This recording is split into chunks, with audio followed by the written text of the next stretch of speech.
À la porte de Ninove, après une nuit glaciale, le campement se réveille autour d'un brasero. Depuis hier, une centaine de personnes sans papier vivent dans ces tentes en toile et en carton.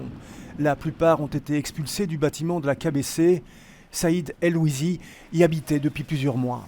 Pour les 4 différentes collectives qui se mettent ensemble sur cette action d'occuper un espace public, tout simplement pour réagir à la question aujourd'hui de l'accueil qui ignore vraiment une majorité d'immigrants qui se trouvent vraiment sur le territoire. Ça fait des années. Cette action a pour objectif de rendre visible la galère de milliers de personnes ignorées par le gouvernement. Boulam a quitté l'Algérie pour venir en Belgique il y a 15 ans.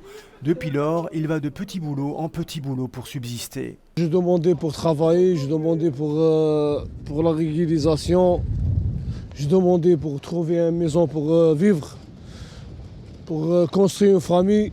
De son côté, l'Union des sans-papiers pour la régularisation déplore l'injustice des politiques migratoires, notamment au regard de l'accueil réservé aux émigrés ukrainiens. Avant, il disait il n'y a pas de place, il n'y a pas de travail, mais maintenant, il octroie à 20 000 personnes un titre de séjour. On voit qu'il y a une injustice par rapport aux personnes sans papier. Alors que les occupants avaient l'accord de la commune pour établir leur campement, le secrétaire d'État à l'asile et à la migration a demandé à la bourgmestre de Molenbeek d'interdire son installation.